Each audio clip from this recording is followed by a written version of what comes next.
ngalencwadi. Meni ngoba izwi likaThixo ibandla liyazalwa ngezwi ibandla. Wababiza bonke mabave bawuThixo uthini. Ewe waqokelela umuntu omncinci eqalela komncinci aye kumdala wabafundela onke amazwi encwadi yomnqophiso leyo yayifunyenwe endlini kaNdikhoyo.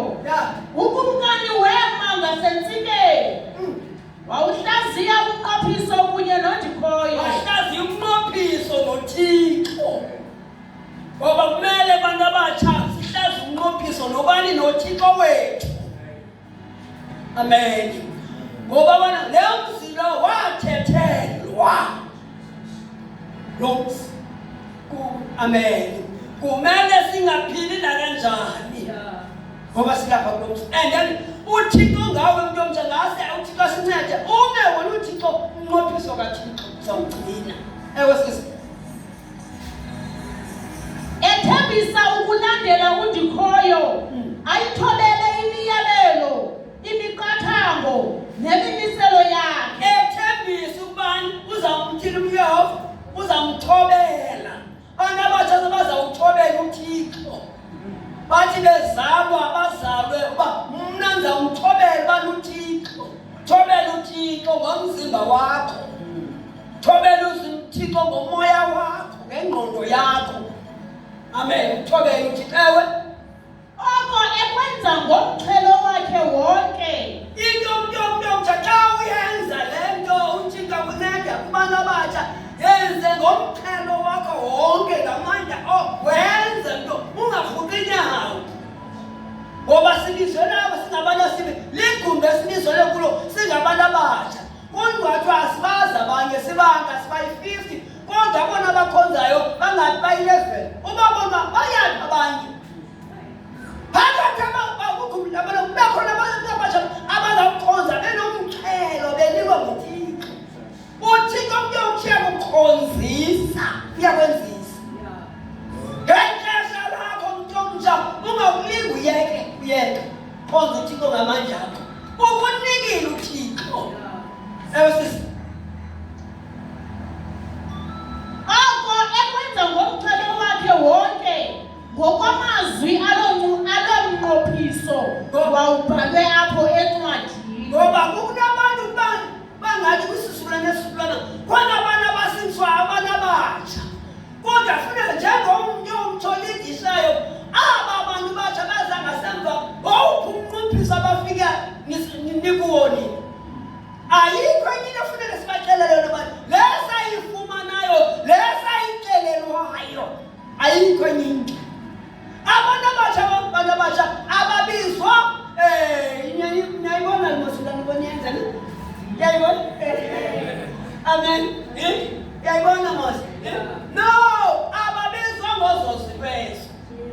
Amen. Abantu abatsha babizwa ngomnqophiso kaThixo. Yintoni esinayo? Asinayo enye into. Amen. Ezinye zonke ezinye izinto ziyalandela. Kodwa nakumnqophiso abendiwo. Ewe sisifana.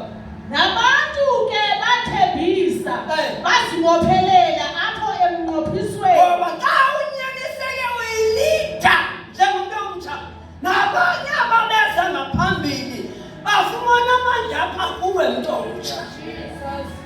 Ungabeli khona ungabi ngumntu omtsha ongcaba onamabatha. Bazawufunda ntoni ngoba bangazange baza ngemva. Nabanye apha kuye banomxhelo. Ewe sisi. Ukumkani wayalela umbingeleli omkhulu uHilekiya nababingeleli abanganeno kwakhe nabagcini mnyango ukuba bazisuse apho endlini kaNdikhoyo zonke izinto ezazenzelwe uBhali noAshera neenkwenkwezi. Mazithini? Mazisuswe. Ngoba xa ungumntu omtsha kumele ube nempilo engcwele eklini engenabala. Njengomntu omtsha wafuna uba xa efika ebukumkanini makaxine. Nakhona unezinto oko unezo omsenana ngosiswe makhwapheni. Amen. Wathi mawuke mazikhutshwe. Kumele ngoba uba yena esenza le nto lento ayenzayo yaprofethi noba engayazi yena yaprofethi. Thixo. Amen. Ngokuba mbeko xa esithi thakuthi kuyawuvusa. Amen. Zikhona ezinye izinto kodwa wena Thixo. Wena bathi abantu abadala lo mntana lo sikhumbula ubabakho madoda. Sikhumbula ukuthi abantu abadala mntanam bakhe bathi sikhumbula ubabakho wathi kanti ubongcwele lo wayithetha ngaye madoda kulawulapha kuwe. My God. Ubakhumbuza kudala ngoba kwaprofethwa ngawe mntonsha. Kumele ngingathixo izinto zikaBhali zabikho abasisi.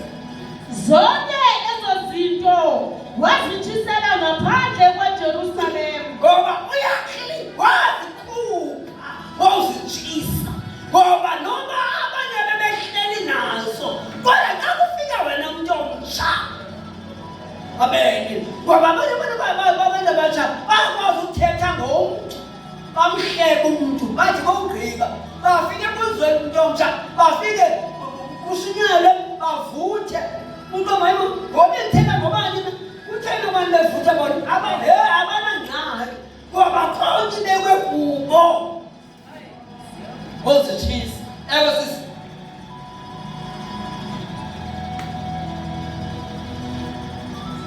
kwezo ntini zeKedron. ewe Okay.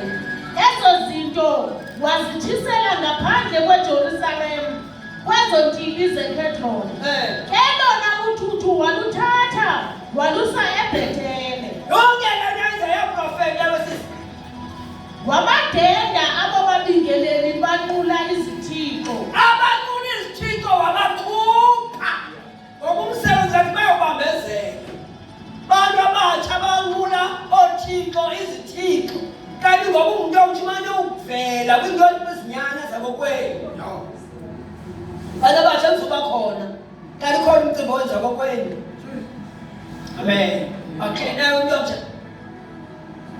Wabadenda abo babingeleli banqula izithixo abo babemiselwe ngookumkani bakwaJuda ukuze benze iziqhumiso kwiindawo eziphakamileyo zonqulo zakwaJuda. bamiselwa kodwa nothi ngexesha lakhe xa efikile ngokuthatha uThixo uthethile naye bamiselwa.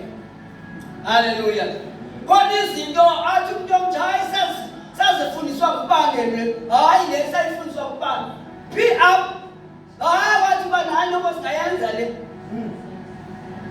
wathi masingayenza le umama ayikho abezwini. Nansi imanywali yethu nansi siyama ngale iyaphinda uba uThixo uthi lena masiyisuse masingathemba sokusheka nantoni. Amen. Xa isono kuthi abantu abatsha thetha isono sikhalima hayi xa ndikhalima kwaba bayityele ngolosina sawusheka nobani awuvele kuthiwe khalima. Khalima. Ewe sisi Abo babesenzela uBhali iziqhumiso besenzela ilanga inyanga nazo zonke inkwenkwezi ezisesibhakabhakeni. Intsika ka-Ashera wayincothula endlini kaNdikhoyo wayisa kwintini yeKedron ngaphandle kweJerusalem. intsika kabani yayikhona yayikhonzwa kodwa nothi ngexesha lakhe ngoba abantu abatsha ngabantu abanamandla ngabantu abanesantsya abanomlilo yonke into yabo. Amen. Kumele manibaleke ngamandla ngoba ukhona into eyiqhubayo. Ewe sisi Intsika ka-Ashera wayincothula endlini kaNdikhoyo wayisa kwintini yeKedron ngaphandle kweJerusalem wayitshisela khona wayisila yaluthuthu ukuba ingaplike ifanta ingathi zingceba zayo kodwa wayithi wayisila yaluthuthu waza oluthuthu lwayo walusahaza phezu kwamangcwaba abantu wawachitha amagumbi awayehlala amahenyu apho endlwini kaNdikhoyo wachitha amagumbi ayehlala endlwini kaNdikhoyo khona amahenyu endlini kaThixo wabathini wawachitha uthi hayibo wenza nomfana uthe uqakelwa nguThixo sithi inkukuma endlini kaThixo wachitha namtsha ngeze uyenze loo nto ihobeleke phezu kwakho ngoba aba bantu abamntomtsha banenkunzi eliqinileyo uba uzelwe nguThixo ngezwi uThixo mntamtsha uza kusebenzisa hlala wena apha kuThixo la kufika ixesha lakho noma abantu abasha bangafeyikha babe ngaphambili bafeyikhe endlini kayo hlala mntomtsha wachitha wazichitha uthi nenda wawachitha amagumbi awayehlala amahenyu bakushishina ngabo mayenyu wawachitha khona into afuna zichithile ngegama likaYesu ngeke uzibone ungayanga kwizwe likamoya bonisa uThixo bona nje yintoni le nto bona abantu bebahle kanti banothixo bakho makwakho bazichitha ngegama likaYesu kumele umntu omtsha amen ngokuncedwa nguThixo wachitha waklina amen isemnyemetheni kanti ngaphansi apha khona into endingayaziyo akusekuhlaba uThixo athi kule nto engathi intle ubugoxo hayibo hayi kwanikela imali athi chithe ngoba abantu abatsha asiyazi ngoba sibona siyazi ngoba siyakholwa kwizwe lithethwa nguThixo ayichithwa ngoba kuthengiswa nje bakhona abangabonakaliyo azuza le mali kushishwana ngayo mayenyukazi ini Thixo indlu kaThixo benza umqolo wezihange singalo busuku kanti akulalwanga ebusuku ngo-12:01 kuzosetyenzwa endlini kaThixo ukuziswi amandla abangabonakali Jesu kutheni inantsika igulubhu ayinhle nasi igulubhu ayinhle igulubhu kodwa akho bantu bangenayo akho bantu batsalwa ilendlu kanti hayi kukhona amagumbi angabonakaliyo kwamosanyana ngamagumbi enziwa kwamoya enziwe kuba ungangeni mntu ilombonakalo igulubhu idakele makubefiliwe phezu kwayo ibona kwamoya abantu abathi hayi madoda umke abonisa uThixo bahapha kwelibandla lihle khona inkuzmalakhe notata abathile abathi le nkonzo sazalelwa apha abantu basesibhedlele sazalelwa basindawo noma bafika umfundisi amensoze yenzi ukubona ngoThixo ukuthi ukuncedile ukuncedile ngomso xa kule ngomso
Bekama guys, Maastricht, indlu zobuyini.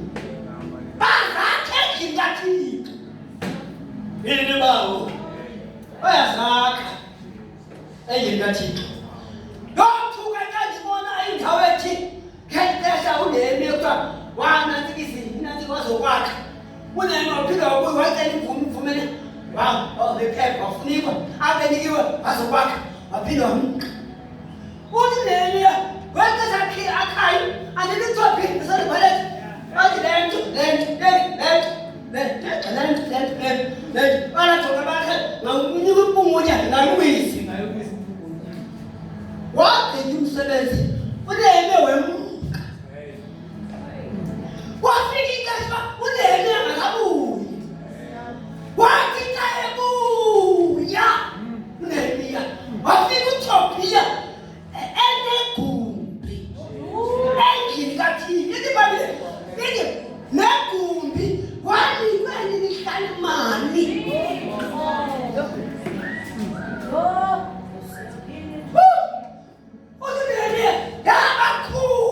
I want you to know.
Amen.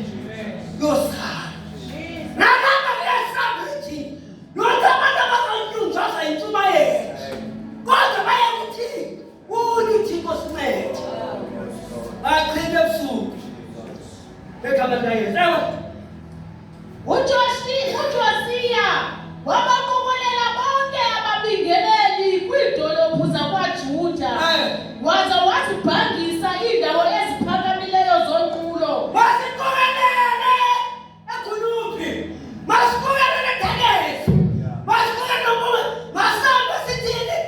Bathi wabaqokelele ababingeleli kwiidolophu zakwaJuda waze wazibhangisa iindawo eziphakamileyo zonqulo, eqalela eGebha wathi xhaxhe ngeBheshebha, ndawo ezo babeqhumisa kuzo ababingeleli abo. neyazi ngephamele endawo mhlala kusidolophu khona amathwele amagqwirha ithawufele unqulo kuzo. Funeka thina njengabantu abatsha singazoli sichitho zolwezo njengabantu abatsha, sinikwe umsebenzi. Khona abantu ababanjwe ngamathelo obumnyama kwiilokishi esikuzo kodwa badinga umntu omtsha ongazulala ebusuku. Wazidiliza izibingelelo emasangweni. Wadiliza sibingelele zibaphaza bathetha kuzo bathethe bathi kulapha kule ndawo abantu balapha inkonzo bazihambele indawo into mayambele ngabe ishibhini. Abantu basinzo mabatrabane bodwa abasinsiweyo bathethe kusibingelele abanye bangahambeli indawo bana batsha bantsinsitheke emadoda bantsinsitheke abantu abatsha oko kafika umfundisi ubani uphinde umfundisi ubani abona abanembinana uyathetha kusibingelelo. Yathetha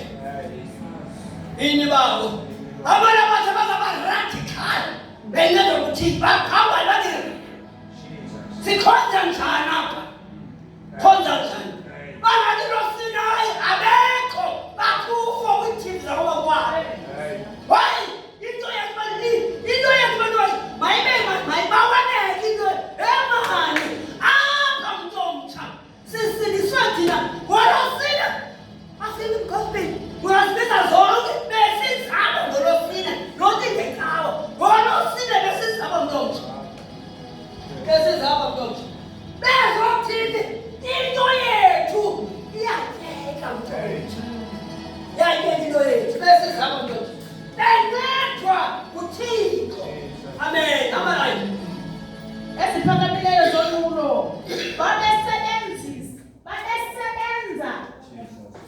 babengasebenzi kwiqonga likandikhoyo eJerusalem kodwa babesitya isonka esinganyuswanga kunye noogxa babo ababingeleli. uJosiya wayibhangisa iTofethi eyayikwithini yeBen-Hinomu ukuze ingabisasetyenziselwa ukwenzela uMoleki amadini ngabantwana.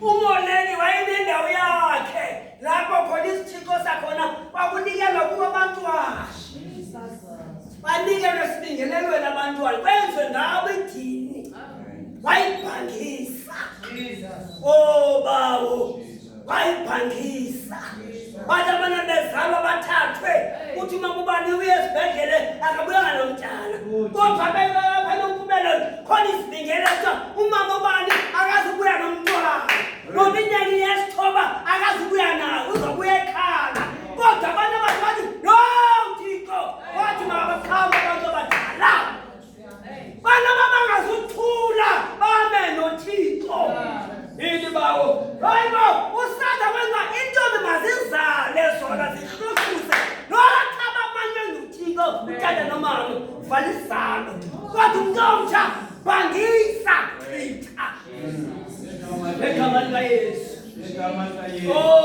bawo wasichitha babingelele nabantwana abancinci esibingelelweni Thixo elihlazo yayicembileyo kodwa kubo yayimnandi yini bawo bavela umntu ozabona ukuphela kaThixo uyosiya waklina endlini kaThixo waklina naku-community hayibo ngoba abantu abathi xa bencedakele le-community iyancedakala wachitha basisi apho esangweni elingena endlini kandikhoyo wawasusa nomahashe ayenikelwe ngookumkani bakwaJuda elangeni ngoba ookumkani noma bangazisa byakamandi bangazisa ndingathiko bayayazi uba bazobhenefitha noma banganikele bayayazi yini madoda bayayazi yini madoda bayayazi wathatha loo mahashe noma bethayancede bangeni bayazi minaminindlela bayenzayo bakhathwa angoba benikwa nje khona into ezayo kwamoya wachitha ngegama likaYesu ayosisi ayesenkundleni ngakwigumbi legosa ekwakuthiwa nguNathaneleki yini bawo neenqwelo ezazinikelwe kwilanga wazitshisa wakwadiliza amaqonga awayekhiwe ngookumkani bakwaJuda ngaphezu kwegumbi eliphezulu lika-Ahazi zazingakhiwa ngabayedeni zakhiwa ngabenzi madoda ngabenzi besakha ubhenefitha umbuso obumnyama bengaphi kaThixo wabachitha basisi kunye nalo maqonga wawakhayo uManase kwiinkundla zombini zendlu kandikhoyo ewe wawasusa wawadiliza ayivutshuluka yenkukuma wawadiliza ayikukuma ewe awayiphosa kwithini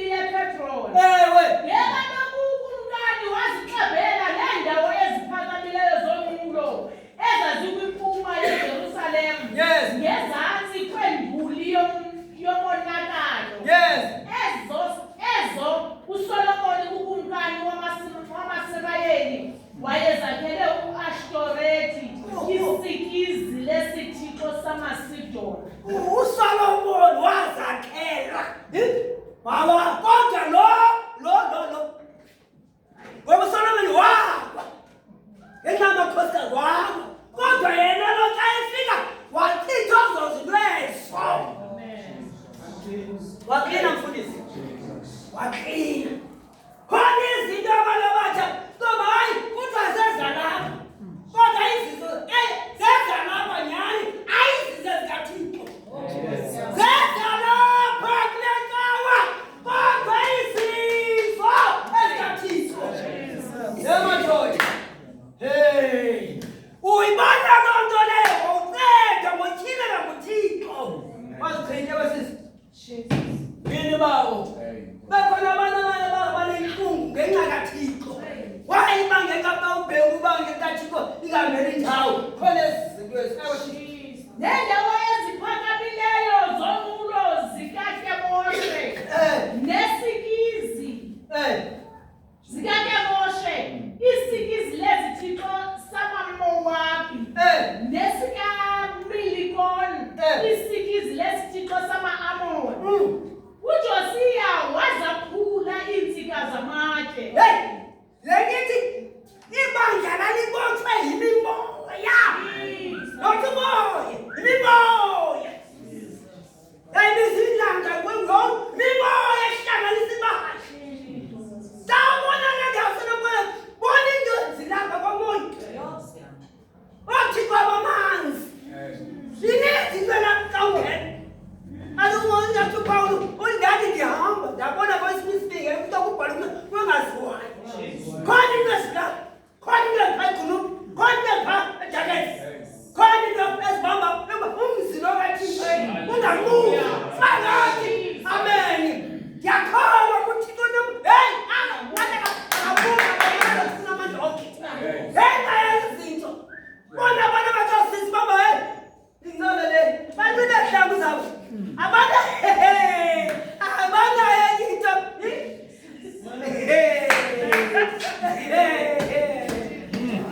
Izangu abantu azigcina kodwa kamoya inetwork.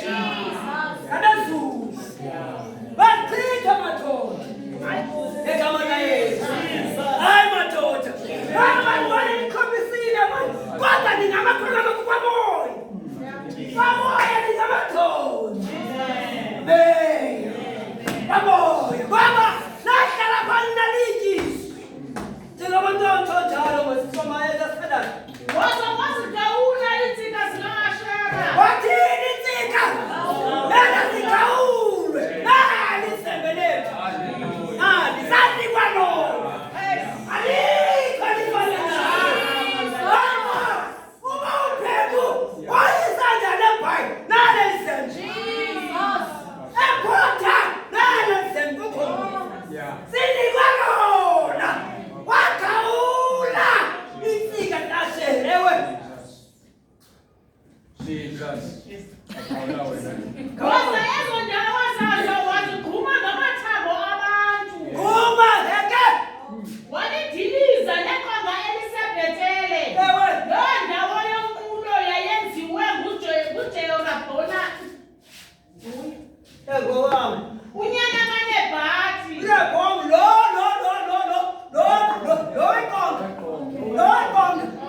lo weqonga. Naye wathiliza.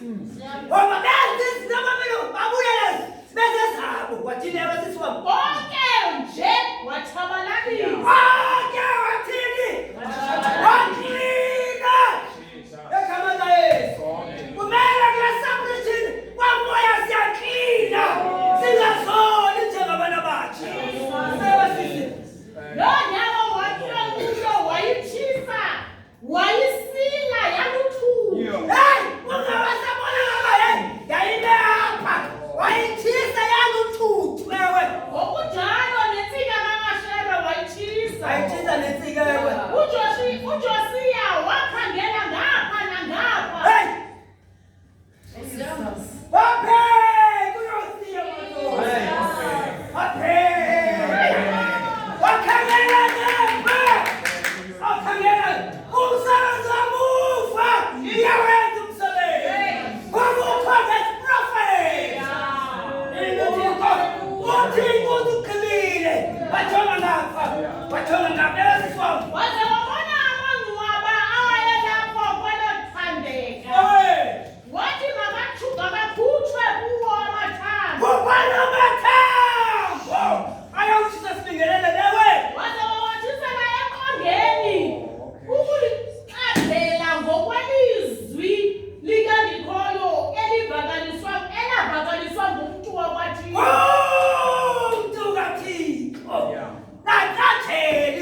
wethu. Nkosi msikazelo.